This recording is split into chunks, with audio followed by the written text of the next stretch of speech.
கர்த்தருடைய நாமம் மட்டும் சதாங்களும் மகிமைப்படுவதாக. இந்த ஒரு நாள் அஸ்தமன ஆராதனை இங்கே கூட வந்திருக்கும் உங்கள் அனைவரையும் இயேசு கிறிஸ்துவின் இன்ப இனிய நாமத்தினாலே வாழ்த்தி வருக வருக என வரவேற்றுக் கொள்கிறேன்.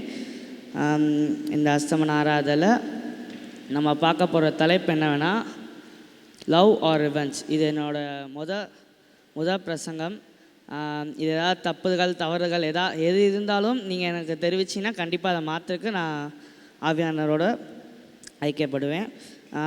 இந்த பிரசங்கத்தில் நான் மட்டும் உங்களுக்கு வெளிப்படாமல் என் மூலியமாக ஆவியானவர் உங்கள் மேலே வெளிப்பட பிரேஃபுல்லாக அந்த பிரசங்கத்துக்குள்ளே போவோம். இந்த அஸ்தமன ஆராதனைகளோட டாபிக் தலைப்பு பார்த்திங்கன்னா லவ் ஆர் ரிவெஞ்ச். அன்பா பழிவாங்குதலா? அன்பா பழிவாங்குதலா? அன்புனா நம்ம என்ன நினைப்போம்? இந்த காலத்துலலாம் லவ் அது வேறு மாதிரி போயிட்டுருக்கு. அன்பு அப்படின்றதுக்கு நம்ம பைபிள் கேரக்டர்ஸோடு ஒப்பிட்டு பார்க்குறப்ப மோஸ்ட் பாப்புலராக பார்த்திங்கன்னா அன்பு அப்படின்றதுக்கு ஃபெமிலியராக காட் தான். அவர் காட்டாத அன்பே இல்லை. எப்படி சொல்லுதுன்னா அவருடைய அன்பு பொக்கிஷத்துலேயும் பெரியது அப்படின்னு சொல்லலாம். அன்பா இல்லது பழிவாங்குதலா? பழிவாங்குதல், ரிவெஞ்ச். நம்ம எதுக்கு பழி வாங்குவோம்? இப்போ யாராச்சும் நமக்கு ஏதாவது துரோகம் பண்ணிட்டாங்க, அவங்களுக்கு கண்டிப்பாக பழி வாங்கியே தீரணும், அவன் என் கையில் கிடச்சி அவன் செத்துட்டான்டா அப்படின்னு நம்ம பேசுகிறது தான். நம்ம ஒருத்தர் நமக்கு தப்பு செஞ்சு நமக்கு தப்புக்கு நம்ம மேலும் தப்பு செய்வது தான் ரிவெஞ்சுன்னு சொல்லுவோம். இன்றைக்கி யோசேப்புடைய வாழ்க்கையில் பற்றி படிக்க போகிறோம். யோசேப்பு சன் ஆஃப் ஜேக்கப், யாக்கோப், இஸ்ரவேலோட மகன். இவன் யோசேப்பை பற்றி யோசேப்பை பற்றி தெரியாதுன்னு யாருமே இல்லை.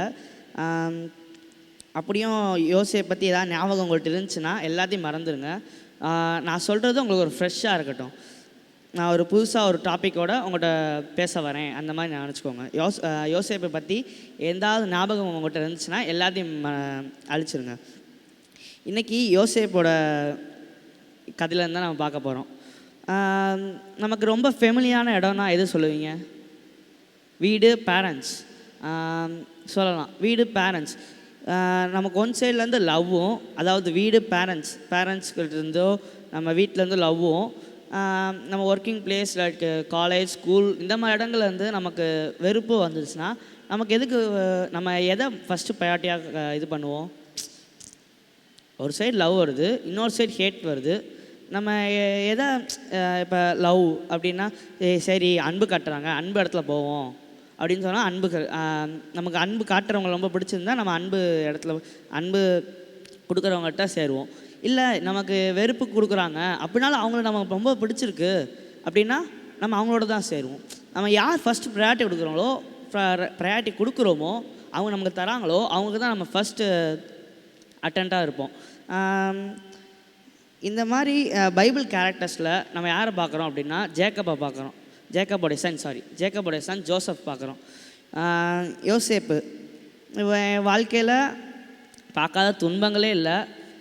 அவனுடைய வாழ்க்கையில் நம்ம என்னென்ன துன்பங்கள் அவன் அண்ணன் தம்பியால் நடந்ததோ, என்ன துன்பம், அந்த துன்பங்கள் எப்படி கர்த்தருடைய அன்புனால் எப்படி இதாச்சு, எப்படின்னா இவங்க காட்டுற வெறுப்பு கர்த்தருடைய அன்புனால் தகர்த்தப்பட்டது அப்படின்னு சொல்லலாம். அப்படி எப்படி ஆச்சு அப்படின்றதும் நாம் இந்த லெசன் பார்க்க போகிறோம். ஆவியானவன் தாமே என் மூலியமாக உங்களுக்கு வெளிப்பட்டு நான் பேசாமல் என்னுடைய வார்த்தைகள் இல்லாமல் ஆவியானோட வார்த்தைகள் என் மூலியமாக உங்களுக்கு தெரிய ப்ரேயர் பண்ணி ஸ்டார்ட் பண்ணுவோம். ஒரு சிறு ஜெபம் செய்வோம். ஜெபம். அன்புள்ள இயேசுப்பா, இந்த நாளை கொடுத்துக்கா நன்றி அப்பா. அப்பா, இந்த மாலை வேளையில் இந்த அஸ்தமன ஆராதனையில் என்னை பேச வைக்கிற ஒவ்வொருத்தருக்காகவும் நான் ஜெபிக்கிறேன் ஏசப்பா. எல்லோரையும் ஆசீர்வதிங்க. ஜூம் மீட்டிங் வழியாகவும் யூடியூப் வழியாகவும் நிறையா பேர் கேட்டுட்ருக்காங்க ஏசப்பா. இங்கே நேர்னாவும் வந்திருக்காங்க ஏசப்பா. அவங்க எல்லாம் ஆசீர்வதிச்சு கொள்ளுங்க அப்பா. நீங்கள் என் மூலியமாக இவங்க எல்லாருக்கும் வெளிப்பட்டு இன்றைக்கி இந்த பிரசங்கத்துலேருந்து இவங்க வீட்டுக்கு போகிறப்ப ஏதாவது ஒன்று கற்றுக்கிட்டு போக உதவி செய்யுங்க ஏசப்பா. ஏசை மூலம் ஜெயிக்கிறோம் நல்ல பிதாவே, ஆமேன்.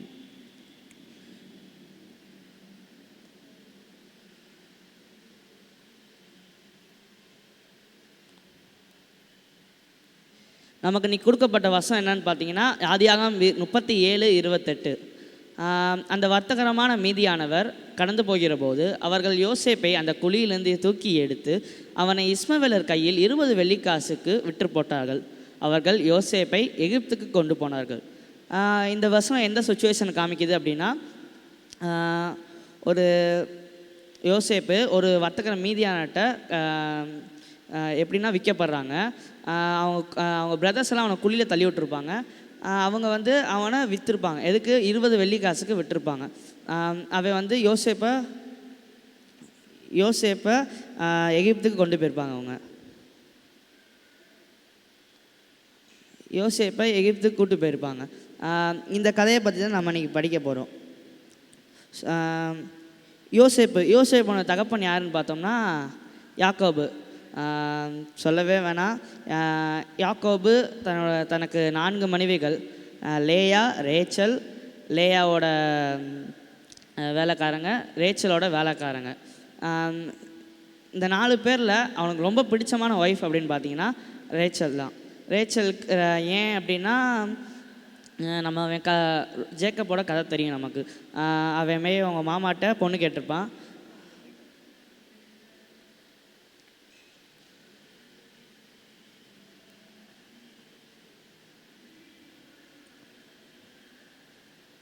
ஜேக்கப் அவங்க மாமாட்ட போய் பொண்ணு கேட்டிருப்பான். அப்படி கேட்குறப்ப அவங்க மாமா சொல்லியிருப்பார், ஒரு 7 வருஷம் எனக்காக வேலை செய், நான் எப்படி உனக்கு பொண்ணு தரேன், எனக்கு ஒரு 7 வருஷம் வேலை செய், அதுக்கப்புறம் என் பொண்ணை தரேன் அப்படின்னு சொல்லியிருப்பான். இவனும் சரி லேயா அவனுக்கு ரொம்ப பிரியமான ஒரு நபல் அப்படின்னு சொல்லிட்டு இவனும் 7 வருஷம் வேலை செஞ்சுருப்பான். 7 வருஷம் வேலை செஞ்சு 7 வருஷம் நமக்கு இந்த ஒரு நாளை தாண்டதே எவ்வளோ கஷ்டம். நம்ம 7 வருஷம் வேலை செஞ்சு லேயாவை கல்யாணம் பண்ணிக்கலாம் அப்படின்னு சொல்லி கல்யாணம் பண்ணுறப்ப அவங்க மாமா ஏமாற்றி ரேச்சலை கட்டி வச்சுருவாங்க. ரேச்சலை கட்டி வச்சோடனே அவன் மாமா கிட்ட சண்டை போடுவான். அதுக்கப்புறம் அவங்க மாமா சொல்லுவார், இன்னொரு 7 வருஷம் வேலை செய், நான் உனக்கு லேயாவும் கட்டித்தரேன் அப்படின்னுவார். ஏற்கனவே 7 வருஷம் போயிடுச்சு, இன்னொரு 7 வருஷமா அப்படின்னு சொல்லி அவன் யோசிக்கவே இல்லை. ஏன்னா அவன் மேலே இருந்த அன்பு அப்படி. ஒரு வசனம் இருக்கும், அவனுடைய அன்பு வந்து எப்படி இருந்துச்சுன்னா ரேச்சல் மேலே இந்த போட்டிருக்காங்க. ஆதியாகமம் 29:20 வந்து அந்தபடியே யாக்கோபு ராகேலுக்கு 7 வருஷம் வேலை செய்தான். அவள் பேரில் இருந்த பிரியத்தினாலே அந்த வருஷங்கள் அவனுக்கு கொஞ்ச நாளாக தோன்றினது. ஜஸ்ட் மினிட் மூலம் இருக்குமா அவனுக்கு. 7 வருஷம் வேலை செஞ்சுருக்கேன், எதுக்கு திருப்பி அவளுக்காக 7 வருஷம் வேலை செஞ்சு யோசிக்காமல், சரி இவளோட அவள் மேலே இருக்க பிரியத்தினால இன்னொரு 7 வருஷம் வேலை செஞ்சான். இப்படி வேலை செஞ்சிட்ருக்கப்ப அவங்க மாமா 7 வருஷம் முடிஞ்சிடும், அவங்க அம்மா கல்யாணம் பண்ணி கொடுப்பாங்க. இவனுக்கு மொத்தம் 4 வயசு. முன்னாடியே சொன்ன மாதிரி லேயா, ரேச்சல், லேயாவோட வேலைக்காரங்க, ரேச்சலோட மெய்டு, இந்த மாதிரி 4 பேர். இவனுக்கு ரொம்ப பிடிச்சது, இந்த 4 பேரில் ரொம்ப பிடிச்சது யாருன்னா ரேச்சல் தான். ஏன் அப்படின்னா அவன் ரொம்ப விரும்பி ரொம்ப அஃபெக்ஷன் ஆகி கல்யாணம் பண்ண பொண்ணு ரேச்சல் தான். இப்படி ரேச்சலை கட்டி கொடுக்குறாங்க. ரேச்சலுக்கு 2 மகன்கள் பிறக்கிறாங்க. ரேச்சலுக்கு 2 மகள்கள் பிறக்கிறாங்க. யாருன்னு பார்த்தீங்கன்னா, நம்ம ஸ்டோரியோட ஹெட்டு இவர் தான், ஜோசப் தான். ஜோசப் முதல்ல பிறக்கிறாங்க, இன்னொரு பையன் 2ஆவதாக பிறக்கிறான். இவங்க 2 பேர் பிறக்கிறாங்க. 7 வருஷம் வெயிட் பண்ணியிருக்கான். 7 வருஷம் வெயிட் பண்ணி கல்யாணம் பண்ண பொண்ணுக்கே அவளை கேர் எடுக்கிறப்ப அவங்களோட பையன், அவங்களுக்கும் எத்தனை வருஷம் லேட் ஆகிருக்கும். அவங்க பையனுக்காக எத்தனை வருஷம் வெயிட் பண்ணியிருப்பாங்க. அப்போ அவங்க மேலே லவ் அப்படியே கேரி ஆகிருக்கும். ஏன் ஜோசப் மேலே ஜேக்கப் இவ்வளோ லவ்வாக இருக்காங்க அப்படின்னு கேட்டிங்கன்னா, ஃபாதர்ஸ் லவ், அதாச்சு ஜேக்கப் ரேச்சல் மேலே இருக்கிற அன்பு அப்படியே கேரி ஆயிடுச்சு. யாருக்கு? ஜோசப்புக்கு. 7 வருஷம் இது பண்ணி கல்யாணம் பண்ண பொண்ணு, அதே மாதிரி நான் தவறுந்து பெத்த பகேன் அப்படின்னு சொல்லிட்டு ஜேக்கப்போட எல்லா கேர், எல்லா பிளெஸ்ஸிங்குமே ஜோசப் தான் வந்து சேருச்சு. இது அவங்க பிரதர்ஸ், அதாவது ஜோசஃபோட பிரதர்ஸ். யாக்கோபுக்கு 12 பிள்ளைங்க. 12 பிள்ளைங்கள்லாம் ஒன்று தான் ஜோசஃபு.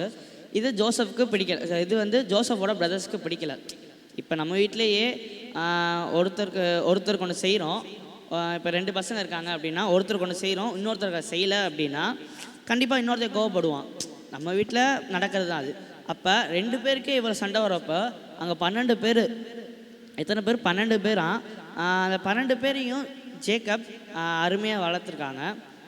அதில் ஜோசப் மட்டும் ரொம்ப அக்கறையாக இருந்தாங்க. ஜோசப் மட்டும் ரொம்ப அக்கறையாக இருந்தாங்க.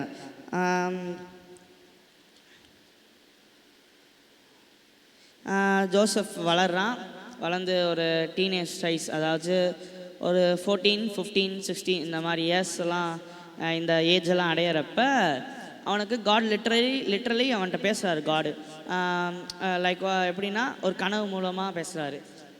அப்படியே பேசுகிறப்ப ஒரு பிக்சர் காமிக்கிறாங்க. அந்த நம்ம பிக்சர் பார்த்துருப்போம். 11 நெற்பயிர்கள், நெற்கூட்டு அப்படின்னு சொல்லுவாங்க, நெற்பயிர்கள் வணங்கி அவனோட பயிரை துதிக்கிற மாதிரி, அவனோட பயிருக்கு வணங்கி இருக்கிற மாதிரி கனவு கண்டிருப்பான். இதை என்ன பண்ணியிருப்பான், சரி இந்த 11 பேர் நம்ம அண்ணன் தம்பிங்க தான், இவங்க தான் நம்ம வணங்கி இருக்காங்க அப்படின்னு சொல்லிட்டு இதை நியூஸ் எடுத்துகிட்டு போய், இந்த கனவு எடுத்துகிட்டு போய் அவங்க அண்ணன் தம்பிகிட்ட சொல்லுவான், அண்ணங்கிட்ட சொல்லுவான். அப்படியே அவன் சொல்கிறப்ப அவங்களுக்கு கண்டிப்பாக கோவம் வரும். ஏற்கனவே சின்ன வயசுலேருந்து கோவமாக இருந்திருப்பாங்க. எல்லாமே அப்பா எல்லாமே கேர்லாம் அவனை தான் பண்ணுறாரு, அவனுக்கு தான் எல்லாமே பண்ணுறாங்க அப்படின்னு ஏற்கனவே கோவத்தில் இருந்திருப்பாங்க. அப்படியும் அவன் போய் இதை அவங்ககிட்ட சொல்கிறப்ப அவங்க இன்னும் கொஞ்சம் ஹர்ட்டு தான் ஆகுறாங்க. என்னடா அவன் நம்ம போய் இவனை வணங்கணுன்றாங்க, நம்ம போய் இவனை வணங்கணுன்றான், இவன் பேச்சான் கேட்கணுமாடா அப்படின்னு சொன்னமே அப்படி தான் தோணியிருக்கும் யாருனா இருந்தாலும். அதுக்கப்புறம் கொஞ்ச நாள் போகுது, இன்னொரு கனவு வருது அவனுக்கு. சூரியன், நட்சத்திரம், சந்திரன் இது எல்லாமே வானத்தில் தெரிகிற மாதிரி, அதாவது ஜோசப் வணங்குற மாதிரி தெரியுதான். என்ன புரியல, இது என்னன்னா சூரியன் வந்து அவங்க அப்பாவும், சந்திரன் வந்து அவங்க அம்மாவும், அந்த 11 ஸ்டார்ஸ் நட்சத்திரங்கள் வந்து அவனுடைய அண்ணன்கள் சகோதரர்களாகவும் அந்த கனவில் அவனுக்கு பிரதிபலிச்சிருக்கு. இதை அவன் பார்த்துட்டு இதை போய் அவங்க அண்ணங்கிட்ட தான் சொல்கிறான். அவங்க அண்ணங்கள்லாம் திருப்பி இதை எப்படி சொல்ல, ஏண்டா அதெல்லாம் சொல்லிட்டு இருக்க, ஏதாவது கனவு கண்டுட்டு சும்மா எதாவது பண்ணாதடா போடா அப்படின்றாங்க. இதை போய் அவங்க அப்பாட்ட சொல்கிறான். அவங்க அப்பா சரி அண்ணன்களை சொல்கிறான், அவனுக்கு கனவுல வந்திருக்கு சொல்கிறான்னா சரி. அவங்க அப்பா அம்மாவையும் வணங்குறாங்க அப்படின்னு சொல்கிறப்ப அவங்க அப்பாவுக்கு லைட்டாக கோவம் வருது. என்னடா நான் அண்ணங்கிட்ட சொல்கிறேன் சரி, அதனை என்னையும் சொல்கிறேன், நான் என்னையும் அம்மாவையும், நானும் அம்மாவும் உன்னை என்ன வணங்க போகிறோமா அப்படின்னு சொல்லி ஜோசப்பை அவங்க அப்பா கேட்குறாரு. அப்படி கேட்குறாரு. கொஞ்சம் சில நாட்கள் போகுது. ஜோசப்க்கு நம்ம தெரியும் பலவன் அங்கி அப்படின்னாலே நமக்கு யார் வேணாம்னா ஜோசப் ஜேக்கப் தான். ஜேக்கப் லிட்டரலி அவங்க பையனை கொடுத்த ஒரு ப்ரெஷியஸ் கிஃப்ட் வந்து பலவன் அங்கி. அவரோட கேர், அவங்க மேலே இருக்கிற கேர்னால் கொடுத்தாங்க. கொஞ்சம் சில நாட்கள் போகுது. யோசேப்பு ஒரு நாள் இஸ்ரவேல் யாக்கோபு வந்து சொல்கிறார் யோசேப்பேட்ட, சரி வா அவங்க அண்ணன்கள்லாம் அங்கே ஆடு மேய்ச்சிட்ருக்காங்க, அங்கே உன்னை அமுச்சு விட்றேன், அவங்களுக்கு போய் சாப்பாடு கொடுத்துருவான்னு சொல்கிறாங்க. ஆதியாக 37:13 இவ்வாறாக சொல்கிறது. அப்பொழுது இஸ்ரவேல் யோசேப்பை நோக்கி, உன் சகோதரர் சீகேமிலே ஆடுகளை மேய்க்கிறார்கள் அல்லவா, சீகேமில் ஆடுகளை மேய்க்கிறாங்க, உன்னை அவர்களிடத்துக்கு அனுப்புகிறேன் வா என்றார். நான் உன்னை அவங்கள்ட்ட வந்து அமுச்சுட்றேன், இந்த சாப்பாடை போய் அவங்கள்ட்ட கொடுத்துரு அப்படின்னு சொல்லி யார் ஜேக்கப் அமுச்சுட்றா. ஜேக்கப் அமுச்சுடனே ஜேக்கப் லிட்டரலி கொஞ்சம் தூரம் வராரு. அதுக்கப்புறம் ஜேக்கப் போயிட்டார், அதாவது இஸ்ரேல் போயிட்டார். ஜோசப் மட்டும் தான் தனியாக நடந்து போகிறான். அப்படி நடந்து போகிறப்ப அவன் சீகேமை அடையிறான். சீகேம் போனதுக்கப்புறம் சீகேமில் தேடி பார்க்குறான். அவன் அண்ணனுங்கிற ஆளையே காணோம். ஒரு ஆடுகளை மேய்க்க போகிறவங்கன்னு எங்கே போவாங்க, ஒரு புல்லுள்ள இடங்களில் தண்ணி இருக்கிற இடங்கள்ல தான் போவாங்க. அங்கே போய் தேடி பார்க்குறான், அங்கேயும் இல்லை. சரி கொஞ்சம் தூரம் தள்ளி பார்ப்போம், கொஞ்சம் தூரம் அப்படி போயிருப்பாங்க அப்படின்னு சொல்லி பர்த்ரேன் அப்படின்னு சொல்லி ஒரு இடத்துல போகிறான். அங்கே பார்த்தீங்கன்னா அங்கேயும் போய் தேடி பார்க்குறான், அங்கேருந்து தேடி பார்க்குறான், மலை மேலே ஏறி பார்க்குறான், மலையில் கீழே இறங்கி பார்க்குறான், அங்கேயும் ஆளே இல்லை. அங்கே ஒரு நபர் சொல்கிறாரு, நீ அந்த மேய்க்கிறவள் தானே தேடி வந்திருக்க, அவங்க எனக்கு தெரிஞ்சு தோத்தானில் இருப்பாங்க, அங்கே போய் தேடிப்பார், அவங்க அங்கே தான் போகிறேன்னு சொல்லி பேசிகிட்டு இருந்தாங்க, நான் கேள்விப்பட்டேன் அப்படின்னோடனே இவன் போகிறான், தோத்தானுக்கு போகிறான். இப்படி போகிறப்ப இவன் சாப்பாடு பையோட போகிறான். யாராக இருந்தாலுமே இப்போ ஒருத்தனை வெறுக்கிறான் அப்படின்னா கண்டிப்பாக என்னை பற்றி இவன் காசப் பேசுவான், என்னை பற்றி லைக் பொறணி பேசுவான். இவன் இப்படி வரான் பாரு, இப்படி பண்ணுறான் பாரு, என்னோடய குறைகள்லாம் அவன் கண்டுபிடிப்பான். இதே மாதிரி ஜோசப் தூரத்துலேருந்து வரப்போ இவங்களுடைய சகோதரர்கள் எல்லாம் பார்க்குறாங்க. பார்த்துட்டு சொல்கிறாங்க, வந்துட்டாம்பார் கனவு காண்றவன் அப்படின்னு பேசிகிட்டு இருக்காங்க. பேசுகிறது இவனுக்கு தெரியுது. அப்படினாலும் இவன் ஜோசப் தன்னுடைய ஃபுல் ஜாயோட ஒரு ஹாப்பி டைம்ஸாக அவன் போகிறான். அவனை போகிற பாதைலாம் நல்லா ஜாலியாக பாட்டு பாடிட்டே போயிருப்பான். கண்டிப்பாக அவன் ஜாலியாக போகிறப்ப ஜாய்ஃபுல்லாக போகிறான். அப்படி அங்கே போகிறப்ப அங்கே போகிறான். அவங்க தூரத்துலேருந்தே வர்றதை பார்த்துட்டாங்க. யார்? அவங்க சகோதரெலாம் பார்த்து அவனை பேசுகிறாங்க. சரி என்ன பண்ணலாம், இவனை கொன்னுட்டு நம்ம பல்லவன் இங்கே தூக்கிட்டு அவங்க அப்பா நம்ம ரொம்ப கேராக இருக்காங்க, இவ இல்லைன்னா நம்ம மேலே கொஞ்சம் கேராக இருப்பார் அப்பா அப்படின்னு சொல்லிட்டு சகோதரெல்லாம் பேசிக்கிறாங்க. அப்படி பேசுகிறப்ப தூரத்துலேருந்து தெரியுது இவனுக்கு, ஜோசப் தெரியுது. சரி நம்மளை பற்றி தான் பேசுகிறாங்க போல் அப்படின்னு தெரியுது. அப்படி இவன் நடந்து போயிட்டுருக்கான். அவங்களுக்கு எய்த்தாப்பில் போகிறப்ப இவங்க இப்படிலாம் பேசிட்டு கண்டு ரூத் சொல்கிறான். ரூத் அதாவது ரேச்சலோட 2வது பையன் ரூத் சொல்கிறான். அதிகாரம் 37:21 ரூபன் அதை கேட்டு அவனை அவர்கள் கைக்கு தப்புவித்து அவனை அவன் தகப்பனிடத்திற்கு திரும்பவும் கொண்டு போக மனதுள்ளவனா இருந்தான். ரூத்து கூட பிறந்தவன், பிளட்லி ரிலேஷன்.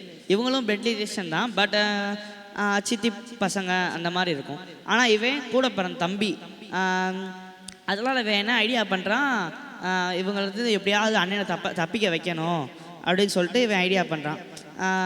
அது 37:22 பார்த்தீங்கன்னா, அவர்களை நோக்கி அவனை கொலை செய்ய வேண்டாம், நீங்கள் ரத்தம் சிந்தலாகாது. அவனை எது கொலை செஞ்சுக்கிட்டு அவனை கொலை செஞ்சிங்கன்னா உங்கள் மேலே தான் அந்த சின்னா திரும்பும் அப்படின்னு சொல்கிறான். நீங்கள் அவன் மேல் கை வையாமல் அவனை வனாந்திரத்தில் உள்ள இந்த குழியிலே போட்டு விடுங்கள் என்று சொல்லி இவ்விதமாய் ரூபன் அவனை அவர்கள் கைக்கு தப்புவித்தான். நாங்கள் ஆடு மேய்ச்சிட்ருக்காங்க. கொஞ்சம் தூரம் தள்ளி ஒரு வனாந்தரத்தில் ஒரு இது இருக்குது, ஒரு குழி இருக்குது. அந்த குழியில் இவனை போட்டுருவோம், இவனை கொண்டுட்டு இவன் எதுக்கு, இவன் பாவம் நம்ம மேலே எதுக்கு, இவனோட ரத்த கரைகள் நம்ம மேலே எதுக்கு அப்படின்னு சொல்லிட்டு பேசிக்கிறாங்க. எல்லா அண்ணங்களும் ஓகே சொல்லிக்கிறாங்க. எல்லா அண்ணனும் சரின்னு சொல்லிடுறாங்க. சரி வரான். யார்? ஜோசப் வரான். ஜோசப்பை பிடிச்சு குழியை தள்ளி போடுறாங்க. அது எப்படின்னா, அவனோட பலவன் அங்கேயே மட்டும் எடுத்துட்டு அவனை குழியில் தள்ளி விடுறாங்க. பார்த்தீங்களா, அவங்க ஆசைகள்லாம் அவன் தகப்பனுடைய லவ் எங்கள் மேலே இருக்காமல் அப்பாவோட கேர் தான் என் மேலே இருக்கணும், அப்பாவோட அஃபெக்ஷன் தான் என் மேலே இருக்கணும் அப்படின்னு இல்லாமல் அப்பா கொடுக்கறது தான் இவங்க ரொம்ப விரும்புகிறாங்க. லைக் இப்போ என்னுடைய பலவன் அங்கே எடுத்துகிட்டு உள்ள தூக்கி போடுறாங்க. ஏன்? அவனுக்கு பொருள் மேலே தான் ஆசையாக இருந்துச்சு, அவங்க அப்பா மேலே ஆசையாக இல்லை. அவனை குழியில் தூக்கி போடுறாங்க. குழியில் தூக்கி போட்டது இவன் எதுக்கு வந்தான்? ஜோசப்பு சாப்பாடு கொண்டு வந்தான். சாப்பாடை பிரித்து உட்காந்து சாப்பிட்டுருக்காங்க. அப்படி சாப்பிட்டுக்கப்ப ரூபன் தன்னுடைய ஆடுகள்லாம் பார்க்க போகிறான். அப்படி போகிறப்ப இவங்கெல்லாம் பேசுகிறாங்க, அண்ணனுங்களாம். இவனை என்ன பண்ணலாம், இவனை கொண்டுட்டு நம்ம அவனுடைய பலவன் அங்கேயே ரத்தக்கரை ஆக்கிட்டு அப்பாட்ட போய் காமிச்சிடலாம் அப்படின்னு நினச்சிருந்தோம். இவனை குழிக்குள்ளே போட்டோம். அதுவும் இல்லாமல் அவனை கொன்ன பாவம் என் மேலே இருக்கக்கூடாது, நம்ம மேலே இருக்கக்கூடாது. இவன் என்ன பண்ணலாம் அப்படின்னு யோசிச்சிருக்கப்ப எல்லாம் சாப்பிட்டே டிஸ்கஸ் பண்ணுறாங்க. அவனே இந்த இஸ்மவேலுக்கு விற்று போடுவோம், வாருங்கள், நமது கை அவன் மேல் படாதிருப்பதாக, அவன் தம்முடைய சகோதரனும் நம்முடைய மாம்சமுமாக இருக்கிறானே என்றான். அவன் சகோதரன் அவன் சொல்லுக்கு இணங்கினார்கள். ஒரு பிரதர் சொல்கிறான், இவன் எதுக்கு இவன் மேலே கை போட்டோம்னா நமக்கு தான் பாவம் சேரும், அது இல்லாமல் நம்முடைய பிரதராக இருக்கிறதால இவன் ஒன்றும் பண்ண முடியாது அப்படின்னு சொல்லிட்டு என்ன பண்ணுறாங்க, இஸ்மவேலர் வராங்க. அந்த டயத்தில் இஸ்மவேலர்கள் ஈஜிப்டுக்கு போகிற வழியில் இஸ்மவேலர் இருக்காங்க. அவங்கள பார்க்குறாங்க. சரி இவனை விற்றுருவோம், அதுக்கப்புறம் அவங்க அப்பாட்ட போய் சொல்லிக்குவோம் ஏதாச்சும் அப்படின்னு சொல்லி இவங்க பேசிக்கிறாங்க. இஸ்மவேலர் வராங்க. இஸ்மவேலர்ட்ட விற்றுறாங்க. யாரை? ஜோசப்பை குழியிலேருந்து எடுத்துகிட்டு இஸ்மவேலர்ட்ட விற்றுறாங்க. அவனை இவன் எங்கே கூட்டு போக போகிறான்? ஈஜிப்டு கூட்டு போக போகிறான்.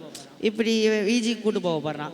இவன் ஈஜிப்ட் கூட்டு போக முன்னாடி வரைக்கும் குழியில் விழுந்த வரைக்கும் கண்டிப்பாக கெஞ்சிருப்பான். யாராக இருந்தாலுமே ஹியூமன் சென்ஸ் அப்படின்னா, ஹியூமன் சென்ஸ் உள்ளவங்க கண்டிப்பாக என்னை குழிக்குள்ளே தள்ளி விட்டாங்க, ஏய் ப்ளீஸ் என்னை காப்பாற்றுங்க, நான் எதுனாலும் செய்கிறேன், உங்களுக்கு நான் எதுனாலும் பண்ணுறேன், என் பலவன் நீங்கள் எடுத்துக்கோங்க, எதுனாலும் சொல்லியிருப்பான்.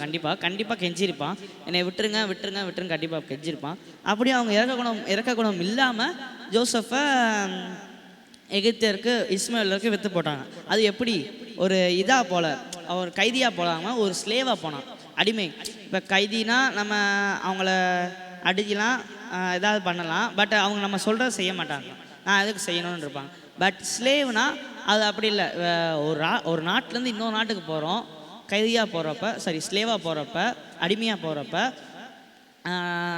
இவனை வச்சு என்னன்னாலும் பண்ணலாம், இவன் நான் சொன்னால் செஞ்சு தான் ஆகணும், இல்லைனா அவனுக்கு அந்த டார்ச்சர் ரொம்ப கொடூரமாக இருக்கும். இவன் நான் சொல்கிற செயல்கள்லாம் செஞ்சு தான் ஆகணும் அப்படின்னு சொல்லி இஸ்மவேலர்கள் இவங்களை கூட்டு போகிறாங்க. யாரை? ஜோசப்பை கூட்டு போகிறாங்க. அவங்களோட நிறைய அடிமைகள் இருக்காங்க, கூட்டு போகிறாங்க. கூட்டு போய் அங்கே போய் ராஜா வாழ்க்கை வந்தாரா ஜோசப்? இல்லை. அங்கே போயும் போர்த்திபால் அப்படின்ற ஒரு தலைவன் கீழே வேலை செய்கிறாரு. அங்கே போயும் கண்டிப்பாக அங்கே போயும் இவருக்கு பிரச்சனைகள் தான் இருந்துச்சே தவிர அங்கே போய் ஒரு நிம்மதி, ஒரு சந்தோஷம் அப்படின்ற எதிர்பார்க்கறதுக்கு நேரமே இல்லாமல் இருந்துச்சு. அங்கே போயும் நிறையா இது பண்ணாப்புல. அங்கேருந்து போத்திபாரோட மனைவிட்டு அவன் தப்பாக நடக்க பார்த்தாங்க அப்படின்னு சொல்லிட்டு இவரை சிறையில் தூக்கி போகிறாங்க. சிறையில் தூக்கி போட்டதுக்கப்புறம் தான் இவருக்கு இருக்கிற தாளந்து இவருக்கு புரிஞ்சுச்சு. இவருக்கு எந்த தாளந்து இருந்துச்சு? இவருக்கு எகிப்து, அதாவது அவங்க அப்பா கிட்ட இருக்க வரைக்கும் ஒரு தாளந்தும் இல்லை. ஈஜிப்டுக்கு வராரு. ஈஜிப்டுக்கு வந்து போத்திபாரோட வீட்டில் வேலை செய்கிறாரு. அப்பயும் ஒரு தாளந்தும் இல்லை. பட் இதுக்கு போனதுக்கப்புறம் எங்கே சிறைச்சாலை போனதுக்கப்புறம் இவர்கிட்ட தாளந்து இருக்குது. எனக்கு என்ன தாளந்து இருக்குது அப்படின்னு பார்த்தீங்கன்னா, நான் ஏதாவது கனவுக்கு அர்த்தம் சொல்கிற தாளந்து இருக்குது. காட் ஏசப்பா வந்து எனக்கு தாளந்து கொடுத்துருக்காங்க அப்படின்னு சொல்லி இவர் கண்டுபிடிக்கிறாரு. தாளந்து அப்படின்னு ஒன்று எனக்கு ஒன்று ஞாபகம் வருது. டெக்னாலஜிஸ், ஃபோன்ஸ், சோஷியல் மீடியாஸ், இதெல்லாம் நம்ம என்ன பண்ணுவோம்? இதால் தான் நிறையா பேர் கெட்டு போயிட்டாங்க. நிறையா செய்தியாளர்கள், நிறையா பிரசங்கியார்கள், நிறையா போதகர்கள் நான் பார்த்துருக்கேன். இந்த மேடையிலேருந்தே சொல்லுவாங்க, இந்த மேடையிலேருந்தே சொல்லுவாங்க, இதால் தான் நிறையா குடும்பங்கள் கெட்டு போகுது, இதால் தான் நிறையா பிரச்சனைகள் உருவாகுது, இது இல்லாமல் தான் நல்லாயிருக்கும் அப்படின்னு சொல்லுவாங்க. ஏன்? அவங்க அது இருந்தால தானே இப்போ யாராவது பிரச்சனை எடுக்கிறாங்க. இப்போ நானே எடுக்கிறேன். நான் இப்போ ஒரு 10 பேர் பார்க்குறாங்களா, 10 பேர் பார்த்து இந்த தெருமுக்கு தான், இந்த தெருமுக்கு தாண்டினோடனே அவங்க ஆட்டோமேட்டிக்கலி இதாகிடுவாங்க, மறந்துடுவாங்க. இன்றைக்கி இதை எடுத்தார், ஆமாம் எடுத்துகிட்டு இருந்தார் அப்படின்னு சொல்லி யோசிப்பாங்க. பட் இந்த டெக்னாலஜிஸ் தான் நம்ம இந்த வேர்ல்டு வைடாக போகிறதுக்கு ஹெல்ப் பண்ணுது. லைக் இப்போ எனக்கு இந்த செர்மன் மறந்துட்டேன், நான் அதை பார்க்கணும் அப்படின்னு சொன்னேன், யூடியூப்போ இல்லை கூகுளோ போய் எடுத்து தட்டினோம்னா வந்துடும். அந்த மாதிரி டெக்னாலஜிஸ் இருக்குது. அப்படி இருக்கிறப்ப அந்த டெக்னாலஜிஸ் தப்பு சொல்கிறது சரியா தப்பா? கண்டிப்பாக தப்பு தான். நம்ம அதை எப்படி யூஸ் பண்ணுறோமோ அதை பொறுத்து தான் அந்த டெக்னாலஜிஸ் எல்லாமே. இப்போ ஹவு வி யூஸ் அப்படின்னா, நம்ம சரியான முறையில் யூஸ் பண்ணுறோமா? இப்போ ஒரு ஃபோன் ஃபோன் இருக்குது, என்கிட்ட ஃபோன் இருக்குது. நான் ஃபோன் யூஸ் பண்ணுறப்ப அதில் உட்காந்து பைபிள் ரீட் பண்ணுறேன், அதில் தான் எனக்கு மெசேஜ் வருது. லைக் ஏதாவது பைபிள் ரீடிங்லேருந்து ஏதோ மெசேஜ் வருது, அதை அட்டன் பண்ணுறேன், பைபிள் கான்டெஸ்ட் அட்டன் பண்ணுறேன். அதுக்கு அது யூஸ் பண்ணுறது வந்து, அதுக்கு அந்த டெக்னாலஜிஸ், அந்த சோஷியல் மீடியா யூஸ் பண்ணுறது வந்து சரியாக இருக்கும். பட் லைக் இப்போ நான் ஃபோன் எடுத்தோடனே எனக்கு ஆசையாக இருக்குது, எதை பைபிள் கான்டெஸ்ட் அட்டன் பண்ண, இன்னொரு அட்டன் பண்ணுறதுக்கு ஆசையாக இருக்குது. நான் போய் அதை லிங்க் ஓப்பன் பண்ணுறப்ப எனக்கு ஏதோ மெசேஜ் வருது, யூடியூப்பில் இந்த பாட்டு ரிலீஸ் ஆகிருக்கு, போய் வாங்க அப்படின்னு சொல்லி மெசேஜ் வருது. நான் இப்போ இதில் அட்டென்ஷனாக இருப்பேனா, அதில் அட்டென்ஷனாக இருப்பேனா? கண்டிப்பாக யூடியூப்பில் ஏதோ வந்திருக்கான், அதை எடுத்து பார்ப்போம் அப்படின்னு சொல்லிட்டு அதை எடுத்து பார்ப்பேன். நிறையா வீடியோஸ் அப்படியே அது ஒரு பார்க்க ஆரம்பிச்சு லைட்டாக அப்படியே ஸ்லைட் பண்ணாலே அடுத்தடுத்து வந்துகிட்டே இருக்கும், அடுத்தது நான் பார்த்துட்டே இருப்பேன். ஆனால் நம்ம எந்த நோக்கத்துக்காக போனோம்? பைபிள் கான்டெஸ்ட்காக. பட் நம்ம எதில் முடிகிறோம்? ஒரு யூடியூப்பில் ஒரு சினிமா பாட்டு, ஒரு வேர்ல்டு வைட் சாங்கை கேட்க இப்போ நடந்துகிட்ருக்கோம். அப்போ பார்த்தீங்கன்னா நம்ம டெக்னாலஜியை எப்படி யூஸ் பண்ணுறோம், நம்ம சோசியல் மீடியாவை எப்படி யூஸ் பண்ணுறோம், அதை நம்ம எப்படி யூஸ் பண்ணுறதை பொறுத்து தான் இருக்குது. அதனால் யாரும் டெக்னாலஜிஸை குறை சொல்லாமல் இருந்தால் நல்லாயிருக்கும். அதுக்கப்புறம் அவன் அங்கே போய் சிறையில் இருக்கான். சிறையில் இருக்கிறப்ப அவன் நிறையா இதாகுது, அவன் கனவெல்லாம் சொல்கிறாங்க, தாளந்து கிடைக்கிது. அப்படி தாளந்து கிடைக்கிறப்ப அந்த தாளந்து யூஸ் பண்ணி கடவுளுக்காக யூஸ் பண்ணுறான். அது நம்ம இப்போ சொன்ன மாதிரி கடவுளுக்காக யூஸ் பண்ணோம்னா நம்ம கண்டிப்பாக அதில் ஒரு சக்ஸஸ்ஃபுல் வேயாக தான் இருக்கும். அந்த தாளந்தை அவன் கடவுளுக்காக யூஸ் பண்ணுறான். அந்த கனவை சொல்கிறான். கனவை சொன்னதுக்கப்புறம் அவனை ஒரு நல்ல பிளேஸில் கொண்டு வராங்க. லைக் ராஜாவோட அடுத்த ஸ்தானத்தில், ராஜாவுக்கு கீழே இருக்கிற ஸ்தானத்தில் அவனை இது ஆக்குறாங்க. ஒரு மந்திரியோ ஒரு சிஎம்மோ ஆக்குறாங்க. அப்படி ஆக்குறப்ப அந்த இடத்துலேருந்து கொஞ்ச நாள் போகுது. கொஞ்ச நாள் போனதுக்கப்புறம் அவங்க அண்ணன்களாம் வராங்க, இவங்க பிரதர்ஸ்லாம். ஏன் ஊர் சுற்றி ஃபுல்லாக பஞ்சம், அவன் நினச்சிருந்தா அவனோட அவன் இந்த பொசிஷனை அவன் என்னனாலும் பண்ணியிருக்கலாம். ஊர் சுற்றி ஃபுல்லாக பஞ்சமாக இருக்குது. அவங்க 11 பிரதர்ஸ் வராங்க. எனக்கு கொஞ்சம் தானியங்கள் கிடைக்குமா அப்படின்னு சொல்லி கேட்டு வராங்க. நாங்கள் மொத்தம் 11 பேர் வீட்டில் அப்படின்றாங்க, 12 பேர் வீட்டில் அப்படின்றாங்க. நீங்கள் தானே என்னை குழியில் தூக்கி போட்டீங்க, இரு அவங்கள என்ன பண்ணுறேன் அப்படின்னு அவன் தோணிருக்கலாம். யோசேஃபுக்கு கண்டிப்பாக அந்த தாட் வந்திருக்கலாம். பட் அவன் பண்ணல. இன்றைக்கி ஒரு டாப்பிக்கே தான். அவன் என்ன காமிச்சான்? Love or revenge. கண்டிப்பாக அவங்கள பழி வாங்கியிருக்கலாம். நீங்கள் தானே குழியை தூக்கி போட்டீங்க, வாங்க அவங்களை எல்லோரும் யாரங்கே இவங்களை தூக்கி சிறையில் போடுங்க அப்படின்னு சொல்லியிருக்கலாம். பட் அவன் சொல்லலை, ஜோசப் சொல்லலை. அப்படி சொல்லாமல் அவங்களுக்கு தகப்பன் இருக்கான் இல்லைங்களா, அவரை கூட்டுவாங்க, நான் அவர்கிட்ட பேசணும். அந்த இடத்துலையும் அவன் அன்பு தான் காமிச்சிருக்கான். கண்டிப்பாக சொல்கிறேன், அவங்க அண்ணன் பிரதர்ஸ்லாம் வந்திருக்கிறப்ப அவன் பார்த்தோன்னே கண்டிப்பாக அழுதுருப்பான். ஐயோ நம்ம பிரதர்ஸ்லாம் விட்டு இவ்வளோ நாட்கள் இவ்வளோ பிரிஞ்சிருந்தோமே, இவங்களாம் எப்படி இருக்காங்க, அப்பா எப்போ இருக்காரு, கண்டிப்பாக அந்த இதெல்லாம் அவன் நினச்சிருப்பான். எங்கள் அப்பா அப்படி இருந்தார், அப்பா கூட இருந்தேன், நல்லா ஜாலியாக இருந்திருப்பேனே, அப்பா கூடயே இருந்திருக்கலாமே, இவங்க தான் நம்மளை தூக்கி போட்டாங்க, வாங்க இவ்வளோ தான் பண்ணுவோம் அப்படின்னு சொல்லி யோசிச்சிருக்கலாம். பட் அவன் அதை பண்ணலை. அவன் ரிவெஞ்ச் எடுக்காமல் அவங்ககிட்ட ஒரு லவ் ஃபேஸ் தான் அவங்ககிட்ட காமிச்சான். இப்படியே போச்சு. அவங்க அப்பா பார்த்தான். அவங்க அப்பாவுக்கு உனக்கும் ஒரு பிரியவனான அன்பு. அவங்க 2 பேரும் சேர்ந்துட்டாங்க. இதான் அந்த ஸ்டோரி. ஜோசப்போட வாழ்க்கையில் இதான் நம்ம இன்றைக்கி படிக்க போகிறோம். எலன் ஒயிட் அம்மையார் ஒரு நல்ல வாக்கியம் எழுதியிருப்பாங்க, ஜாய் டர்ன்ஸ் டு ஃபியர். இந்த வாக்கியம் நான் யோசிச்சப்போ எதில் இது பொருந்தும் அப்படின்றப்ப நான் நிறையா ரீட் பண்ணேன். அப்போ இந்த வாக்கியம் எனக்கு ரொம்ப பிடிச்சிருந்துச்சு. ஜாய் டர்ன்ஸ் டு ஃபியர் அப்படின்னா, அவன் அவங்க அப்பா சொல்லியிருப்பார், உங்கள் தம்பிலாம் அவங்க அண்ணங்கள்லாம் சீகேமில் இருக்காங்க, அவங்கள போய் பாரு அப்படின்னு சொல்லி அவங்கள போய் சாப்பாடு கொடு அப்படின்னு. அப்பா ஜாலியாக அனுப்பிச்சுடுவார். ஜாயோட ஒரு ஹாப்பி ஃபேஸோடு போனவனுக்கு கண்டிப்பாக குழியில் போட்டிருப்பான். குழியில் போடுறப்ப அவங்க எந்த இதாக இருக்கும், ஐயோ நம்மளை கொண்டுருவாங்களோ, தூரத்துலேருந்தே அவனுக்கு தெரியும் நம்மளை தான் பேசுகிறாங்க, நம்மளை ஏதோ பண்ண போகிறாங்க போல் அப்படின்னு அவனுக்கு தெரிஞ்சிருக்கும். அப்படியும் அவன் போகிறான். அவங்க எல்லோரும் அவனை குழியில் போடுறாங்க. அவனுடைய பிரதர்ஸ்லாம் அவனை குழியில் போடுறாங்க ஜோசப்பை. கண்டிப்பாக அவன் ஹாப்பி ஃபேஸோடு வந்தவனுக்கு ஐயோ போச்சு நம்மளை கொல்ல போகிறாங்க, கண்டிப்பாக ஒரு பயம் ஏற்பட்டிருக்கும். எலன் ஒயிட் அம்மையார் எழுதுகிறாங்க, it is the darkest times of his life. அவனுடைய இருளடைந்த நொடிகள் அவனுடைய வாழ்க்கையிலே அப்படின்னு சொல்கிறாங்க. பார்த்துக்கோங்க, எவ்வளோ கஷ்டங்களாக இருந்திருக்கும், எவ்வளோ துன்பங்களாக இருந்திருக்கும். நம்மளுடைய கூட பிறந்தவங்களே நம்மளை குழியில் தள்ளி விட்றாங்களே. முன்னாடி தான் பழமொழி இருக்கும், என்ன குழியில் தள்ளி விடுறியா, எனக்கா குழி வெட்டுறியா அப்படின்னு சொல்லி பழமொழி இருக்கும்.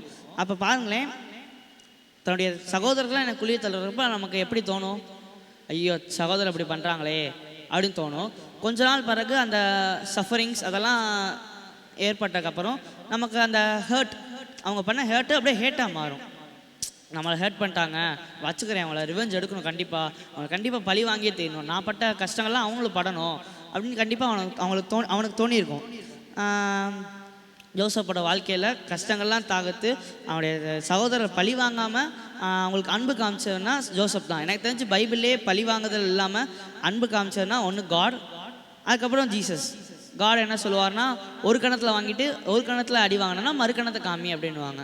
அதே மாதிரி ஜோசப் 2வது பிளேஸில் இருக்குது. எனக்கு என் பைபிள் ஸ்கிரிப்சர்ஸில் ஜோசப் தான் 2வது இடத்துல இருக்கார். தன்னுடைய பிரதர்ஸை பழி வாங்காமல் அவருக்கு அடுத்து அன்பு காமிக்கிறாங்க. இன்றைக்கி ஜோசப்லேருந்து நம்முடைய வாழ்க்கை பாடங்கள், இவளே கதை பார்த்தோம், ஜோசப்போட கதை, வாழ்க்கை பாடங்கள், லைஃப் லெசன்ஸ் ஃப்ரம் ஜோசப்லேருந்து நம்ம ஒரு 3 காரியங்கள் கற்றுக்க போகிறோம். இன்றைக்கி முதலாவது வெறுப்பு. ஹேட் எங்கே காணப்பட்டுச்சுது? தன்னுடைய சகோதரர்கிட்ட காணப்பட்டுச்சு. தன்னுடைய பிரதர்ஸ் அவனை ஹேட் பண்ணாங்க. அவன் ஹேட் பண்ணதால தான் அவன் கொஞ்சம் டிஸ்கரேஜ் ஆனான். நம்ம இப்போ ஹேட் எப்படி சொல்கிறேன்னா, எப்படி நான் உங்களுக்கு வெளிப்படுத்துறதுன்னா, நம்ம ஒரு கிளாஸில் இருக்கோம், என்னை பொறுத்த வரைக்கும் ஒரு கிளாஸில் இருக்கோம். அந்த கிளாஸில் இருக்கிறப்ப நமக்கு அந்த ஆன்சர் தெரியும். ஒரு டீச்சர் ஒரு கேள்வி கேட்குறாங்க. நமக்கு அந்த ஆன்சர் தெரியும். அப்படின்னாலும் நம்ம சொல்கிறதுக்கு முன்னாடி இன்னொருத்தர் சொல்கிறப்ப சொல்லி அவன் நமக்கு வர வேண்டிய பாராட்டை அவன் வாங்குறப்ப யாருனா இருந்தாலும் கோவம் வரும். லைட்டாக ஒரு ஃபயர் இருக்கும் நம்ம ஆட்டில் கண்டிப்பாக. என்னடா நம்மளை நம்மக்கிட்ட நம்ம சொல்ல வேண்டிய ஆன்சர் அவன் சொல்லிவிட்டு அவன் பரிசு வாங்கினானே நம்ம வாங்க வேண்டிய இடத்துல அப்படின்னு கண்டிப்பாக தோணியிருக்கும். அவனுக்கு கண்டிப்பாக தோணியிருக்கும். நான் ஒரு வாக்கியம் எழுதியிருக்கேன். என்னன்னு பார்த்தீங்கன்னா, காயப்பட்ட மனிதனின்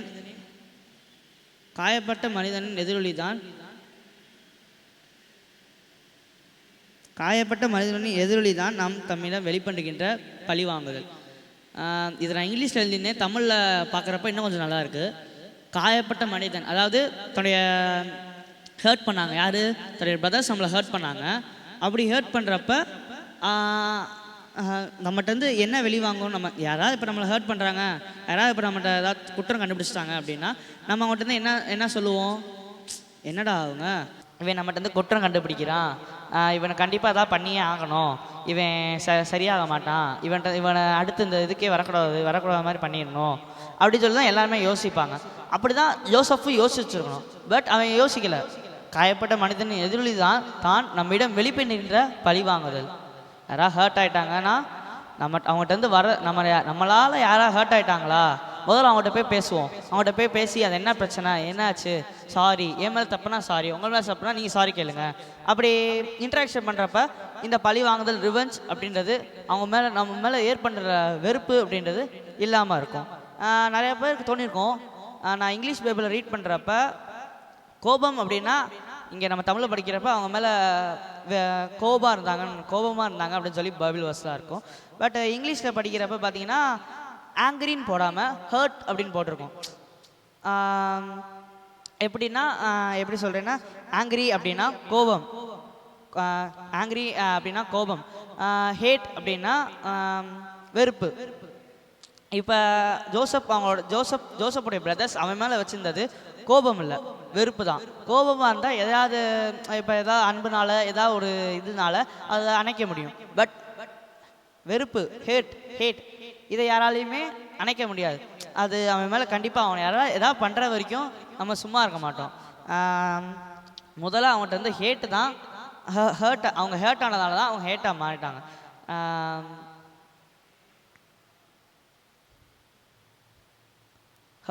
ஹர்ட் சேஞ்சஸ் இன்டு ஹேட். அவங்க மேலே ஹர்ட் ஆனதால தான் அவங்க அந்த ஹர்ட்னஸ்னால அவங்க அதை ஹேட்டாக. இப்போ ஒரு மிரர் நம்ம என்ன பண்ணுவோம், ஒரு லைட் அடிக்கணும்னா அது ரிவர்ஸ் ஆகும். அதே மாதிரி தான் நம்ம யாருக்காவது ஹர்ட் காமிக்கிறப்ப அவங்க நமக்கு அதை எப்படி கொடுக்குறாங்க? ஹேட், ஒரு வெறுப்புணர்ச்சியோடு கொடுக்குறாங்க நம்மகிட்ட. பாஸ்டர் டேனி தாமஸ் அடிக்கடி சொல்லுவாங்க, சேலஞ்ச் யுவர் சேலஞ்சர்ஸ் அப்படின்னு சொல்லுவாங்க. நான் இதை இந்த சர்மன் ரெடி பண்ணுறப்ப பாஸ்டர் டேனி தாமஸோட பசங்கள்லாம் கேட்குறப்ப எனக்கு இந்த வார்த்தை ரொம்ப பிடிச்சிருந்துச்சி. அதுவும் ஜோசப்புடைய வாழ்க்கையில் இது ஒரு பரிச்சயமான வார்த்தை தான். ஜோசப்போட வாழ்க்கையில் சேலஞ்ச் யுவர் சேலஞ்சஸ் அப்படின்னா சவால்களுக்கு சவால் விடு அப்படின்ற மாதிரி. இப்போ ஜோசப்போட வாழ்க்கையில் சவால்களே இல்லாத நிலையே இல்லை. அவன் இதில் அவங்க அப்பா கூட இருக்கிறப்பையும் சவால்கள் இருந்துச்சு. யாரா அவன் கனவு காண்றவன் வந்துட்டான்டா அப்படின்னு சொல்லிட்டு அவங்க பிரதர்ஸால் சவால்கள் இருந்துச்சு. அவங்க எகிப்துக்கு போகிறப்பையும் அவனுக்கு சவால்கள் இருந்துச்சு. எப்படின்னா ஒரு புது இடம், அப்பா இல்லை, அம்மா இல்லை, தன்னுடைய பிரதர்ஸ் யாருமே இல்லை, அந்த மொழி தெரியாது, அந்த இடம் தெரியாது, அந்த லாங்குவேஜ் அந்த ஃபுட் அங்கே இருக்கிற ஃபுட் என்னன்னு தெரியாது, அங்கே எப்படி இருப்பாங்க எதுவுமே தெரியாது. அந்த இடத்துக்கு ஜோசப் போகிறப்ப அவனுக்கு ஒரு பெரிய சேலஞ்சு தான் இருந்துச்சு அந்த இடம். அங்கே போய் அந்த சேலஞ்செல்லாம் அப்ஸ்டாக்கல் பண்ணி அந்த அப்ஸ்டாக்கல் எல்லாம் மீறி அந்த இடத்துல அவன் வாழ்ந்தான் அப்படின்னா அது அவனுக்கு ஒரு பெரிய விஷயந்தான்.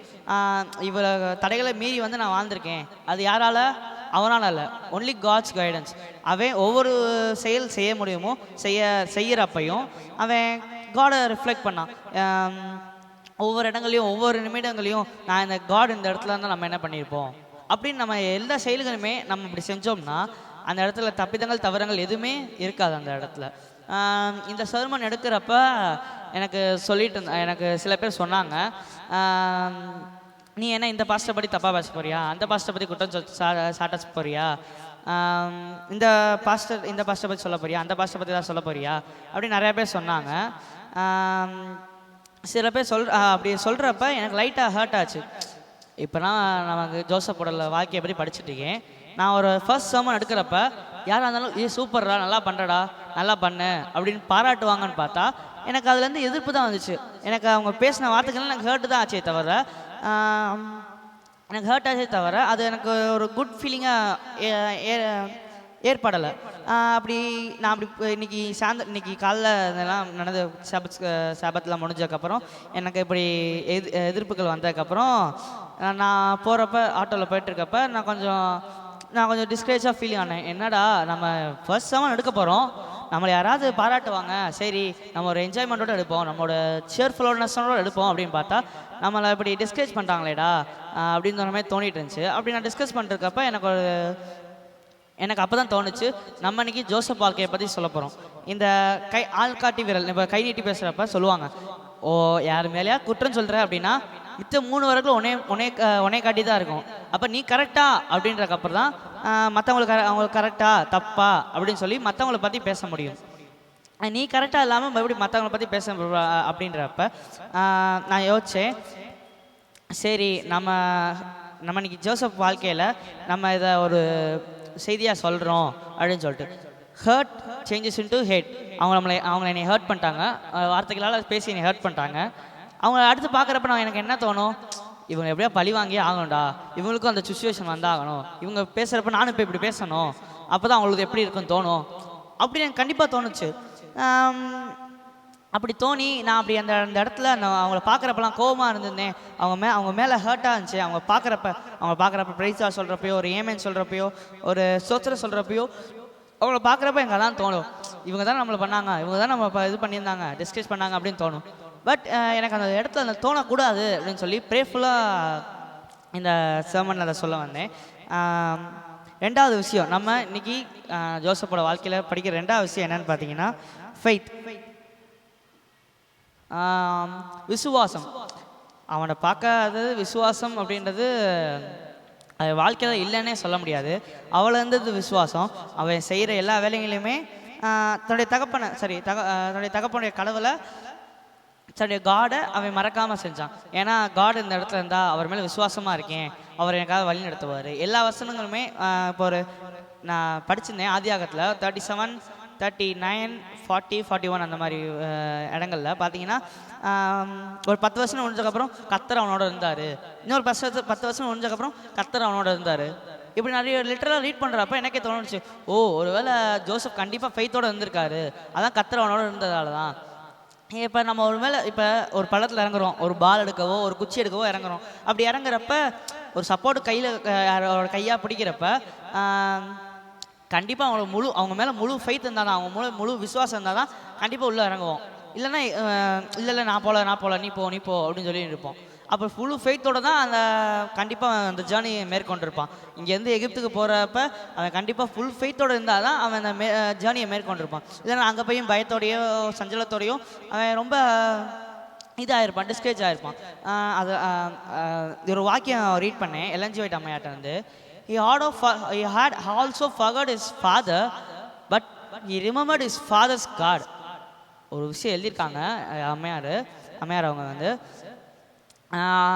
தன்னுடைய தகப்பனுடைய கடவுள் அவன் மறக்கல, தன்னுடைய தகப்பனுடைய கடவுள் அவனை வழி நடத்தினாங்க, தகப்பனுடைய கடவுள் அவன் கூட இருந்தாங்க அப்படின்னு சொல்லி போட்டிருப்பாங்க. நான் அந்த விஷயத்தில் நல்லா யோசிச்சு பார்த்தேன். அவன் போத்திபாலோடத்துலேருந்து ஒரு பெரிய லெவலுக்கு போயிருப்பான். அங்கே அவன் கண்டிப்பாக அவன் வீட்டுக்கு போயிருக்கலாம், நான் என் வீட்டுக்கு போய் என்னென்னு பார்த்துட்டு வரேன் போத்திபாட்ட சொல்லிட்டு போயிருக்கலாம். பட் அவன் போல, ஏன்னா அவங்க அப்பாவே தன்னுடைய ஃபாதரையே மறக்கிற நேரத்தில் தன்னுடைய ஃபாதர்ஸ் கார்டை அவன் நான் வச்சுருந்தானா. பாருங்களேன், நம்ம ஒருத்தர் மூலியமாக நம்ம அறிமுகம் ஆகிறோம். இப்போ எனக்கு இவனை இன்ட்ரடியூஸ் பண்ணி வச்சானா, இவனை மறந்துட்டு இவனை யோசிப்போமா? கண்டிப்பாக மாட்டோம். எப்படி அவனுக்கு தெரியும் அப்படின்னா, உன்னைய அட்ரஸ் பண்ணாண்டா, உன்னைய எனக்கு அறிமுகப்படுத்தி வச்சா அப்படின்னு இருக்கும். பட் தன்னுடைய தகப்பனையே மறந்த காலத்தில் தன்னுடைய தகப்பனுடைய கடவுளை நான் வச்சுருந்தானா. எவ்வளோட இப்போ சர்ப்ரைஸ் பார்த்தீங்களா? அவன் அது மட்டும் இல்லாமல் அவன் கிங்கோட அடுத்த பொசிஷன் இருக்கான். அவங்க அப்பா எப்படி இருக்காரு, அவங்க அம்மா எப்படி இருக்காங்க, அவங்களுக்கு பிரதர்ஸ் எப்படி இருக்கான்னு போய் பார்க்கலாம். பட் அவ அதெல்லாம் லிட்டரில் பண்ணாமல் எனக்கு கத்தர் கொடுத்த தாழ்ந்த நான் எப்படி பிரயோஜனப்படுத்தணும். இந்த ஈஜிப்ட் சுற்றி இருக்கிற எல்லா தேசங்கள்லையுமே பஞ்சம். நான் என்ன பண்ணணும்? கத்தர் எனக்கு இந்த தாழ்ந்த கொடுத்துருக்காரு, நான் தாழ்ந்த சரியான விதத்தில் சரியான விதத்தில் யூஸ் பண்ணணும் அப்படின்னு சொல்லிட்டு அவன் தன்னுடைய தகப்பனை கூட மறந்து தன்னுடைய தகப்பனுடைய கடவுளோட வேலையை செஞ்சுட்டு இருந்தான். எவ்வளோ சர்ப்ரைஸ் பார்த்தீங்களா? எனக்கு இந்த நம்பிக்கை, விசுவாசம், ஃபெய்த் அப்படின்னாலே எனக்கு ஒரு ஞாபகம் வரும்.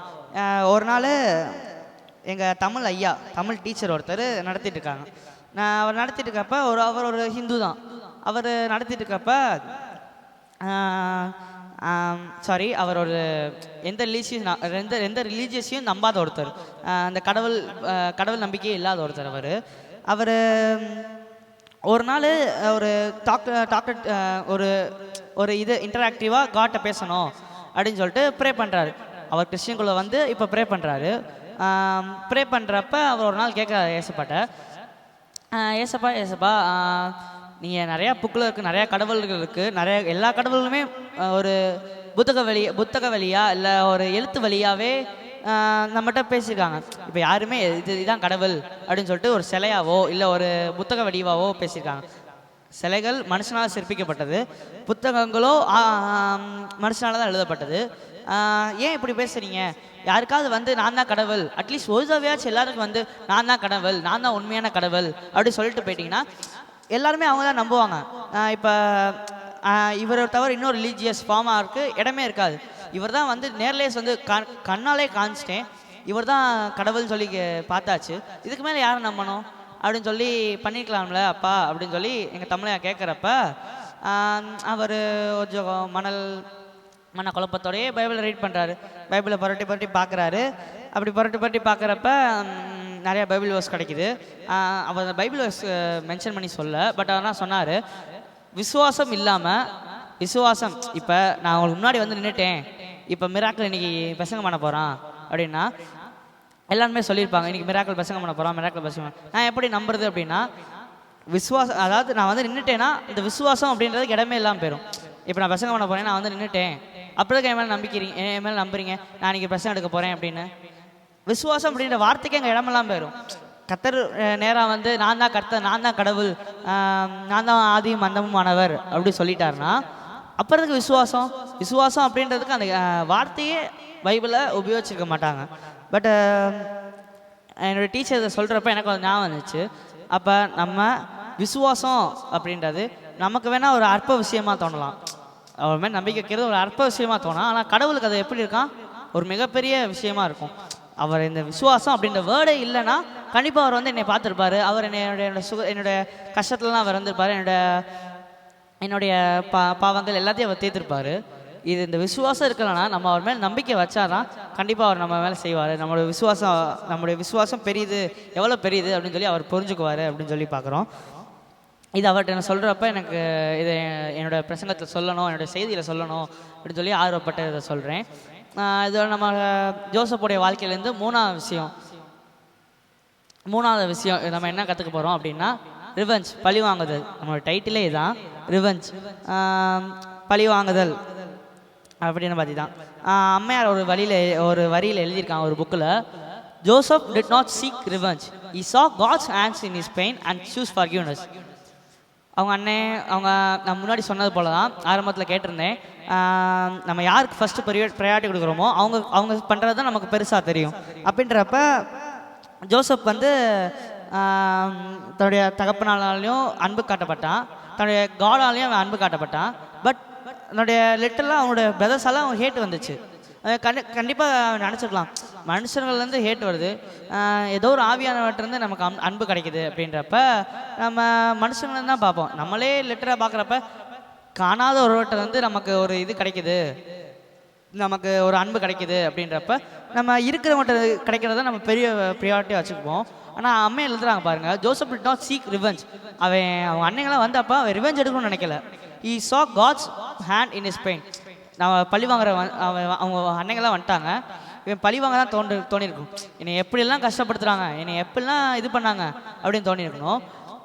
பட் அந்த எப்படியெல்லாம் பண்ணாங்க அப்படின்றத கர்த்தர் எப்படி பண்ணியிருக்காங்கன்னா தன்னுடைய லவ்னால தன்னுடைய அன்புனால அது எல்லாத்தையும் மறைச்சிட்டாராம்.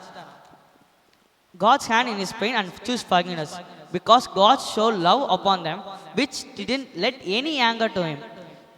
அவங்க வெறுப்பு காமிக்கிறதுக்கு அவங்க அன்னைங்களாம் வந்தப்ப வெறுப்பு காமிச்சிருக்கணும். ஏன் வெறுப்பு காமிக்கல அப்படின்னா அந்த வெறுப்புகள் எல்லாமே கர்த்தருடைய அன்பு அவனை அமைதியாக்கி வச்சிருந்துச்சு. அதனால அவன் அந்த இடத்துல வெறுப்பு காமிக்கல.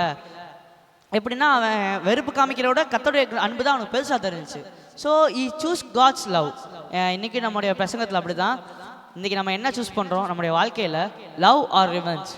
நமக்கு ஏதாவது நமக்கு ஏதாவது ஹர்ட் பண்ணிட்டாங்களா, நமக்கு ஏதாவது தப்பு பண்ணிட்டாங்களா, நம்ம ஏதாவது குற்றம் சாட்டிட்டாங்களா, நமக்கு ஏதாவது சொல்லிட்டாங்களா, நம்ம என்ன காமிப்போம் அவங்களுக்கு, இவன் நிறையா பழி வாங்கணும், ரிவெஞ்ச் தான் காமிப்போம். பட் ஜோசப் வாழ்க்கையில் பார்த்தீங்கன்னா அவன் லவ் காமிச்சிருக்கான், அன்பு. நிறைய பேர் இப்படி சொல்ல மாட்டாங்க. நிறைய பேர் ஆவியின் கனிகளை பற்றி எடுத்து பார்த்ததில்ல. பட் ஆவியின் கனிகள் அப்படின்ற வந்து ஒரு இங்கே பூலோகத்தில் இந்த ஏத்தில் வாழ்கிறதுக்கு அது ஒரு முக்கியமான தேவைகள். இந்த 9 ஆவியின் கனிகளும் ஒரு முக்கியமான தேவைகள் தான் நான் சொல்லுவேன். ஆவியின் கனிகள் என்னென்னு பார்ப்போமா? யாருக்காவது ஞாபகம் இருக்குமான்னு தெரில. அன்பு, சந்தோஷம், ஜாய், அன்பு, லவ், அன்பு, ஜாய், சந்தோஷம், பீஸ், சமாதானம், பேஷன்ஸ், லாங் சஃபரிங், நீடிய பொறுமை, கைண்ட்னஸ், தயை, குட்னஸ், நற்குணம், ஃபெய்த்ஃபுல்னஸ், விசுவாசம், ஜென்டில்னஸ், சாந்தம், செல்ஃப் கண்ட்ரோல், சுய கட்டுப்பாடு. இந்த 9 கனிகளுமே யோசப் தன்னுடைய வாழ்க்கையில் காமிச்சிருக்கான். அன்பு, கடைசியில் அவங்க அன்னைங்களாம் வந்ததுக்கப்புறம் என்ன காமிச்சான்? அன்பு தான் காமிச்சான். சந்தோஷம், நம்ம முன்னாடி பேசுனது போல் அவன் தன்னுடைய தகப்பன்லேருந்து அந்த அவங்க அண்ணனெல்லாம் பார்க்க போகிறப்ப அவன் அன்பாக தான் இருந்தான், அன்போடு போனான்,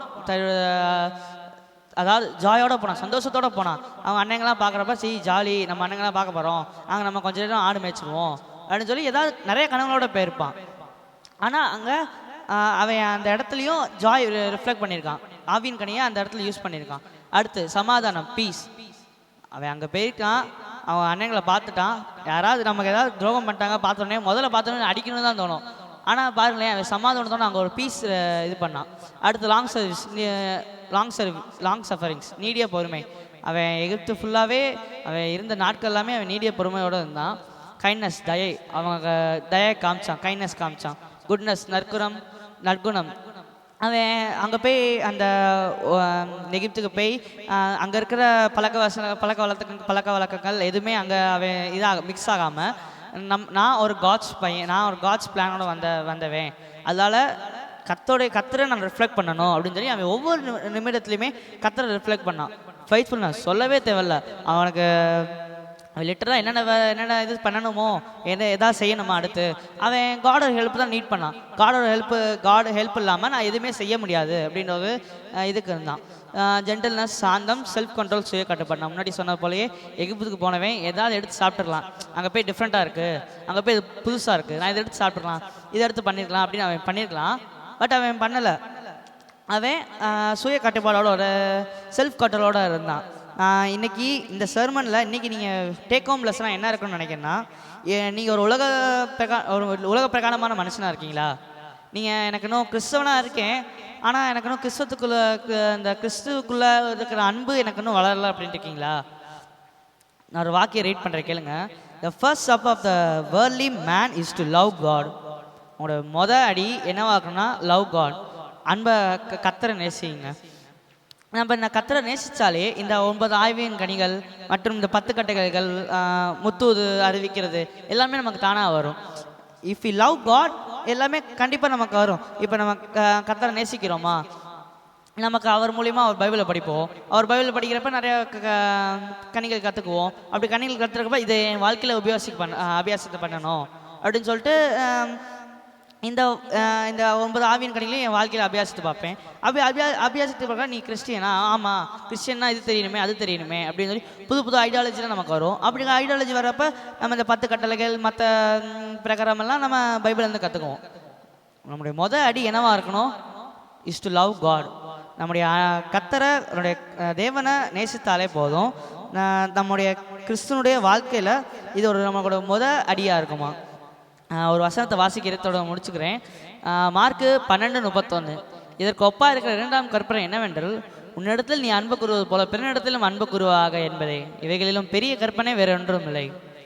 நம்ம லவ் காட் லவ் பண்ணோம், காட் லவ் பண்ணோன்னு பேசிட்டு இருந்தோம்.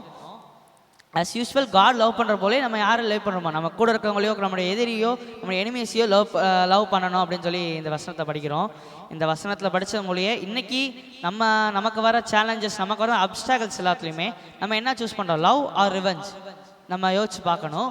நம்ம லவ் சூஸ் பண்ணால், அன்பு சூஸ் பண்ணால் அன்பின் வழியவும், ரிவெஞ்ச் சூஸ் பண்ணால் வெறுப்பின் வழியவும் போகாமல் இருக்கிறதுக்கு காடோட ஹெல்ப்பர், காடோட லவ்வை சீக் பண்ணுவோம். இந்த புதிய வாரத்தின் முன்னமாக இந்த புதிய நாளின் துவக்கத்தில் இருக்கிறோம். இந்த புதிய வாரத்துக்கு, இந்த புதிய நாளுக்கு நான் இந்த வாரம் முழுவதும் நான் சொன்ன இந்த லவ் பண்ணுறது, காட்ஸ் லவ், இதை என் வாழ்க்கையில் அபியாசித்து பார்க்கணும். இதை என்னோடய வாழ்க்கையில், இந்த ஆவியின் கணிகள் என்னோடய வாழ்க்கையில் அபியாசித்து பார்க்கணும். ஹவு டு ரிஃப்ளெக்ட் காட், நான் எனக்கு காடை எப்படி ரிஃப்ளெக்ட் பண்ணுறது, ஒவ்வொரு நிவாடி செகண்ட்ஸும் நான் எப்படி காட் லவ்வை, என் மேலே இருக்கிற காட் லவ்வை நான் எப்படி மற்றவங்க ரிஃப்ளெக்ட் பண்ணுறது அப்படின்றத ஒவ்வொரு நிமிஷங்களும் நம்ம காட் மேலே நம்ம வாழ்க்கையில் நம்ம பிரயாசித்தால் தான் இந்த பூலோக வாழ்க்கையில், இந்த உலக பிரகாணமான வாழ்க்கையில் நம்ம இந்த வாழ்க்கையில் சர்வை பண்ண முடியும்.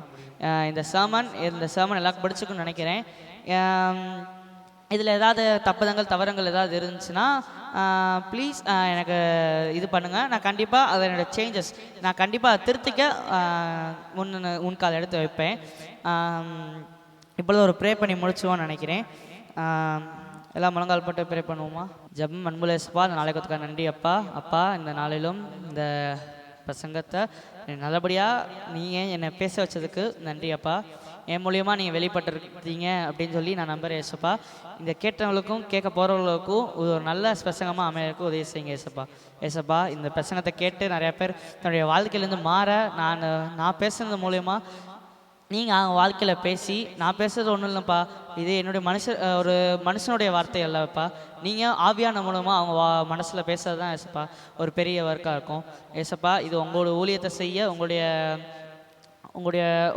லவ்வில் நாங்கள் நிலைத்திருக்க எங்களை உதவி செய்யுங்க ஏசப்பா. எங்களை ஆசீர்வதித்துக் கொள்ளுங்கள், பொறுப்படுத்திக் கொள்ளுங்கள்.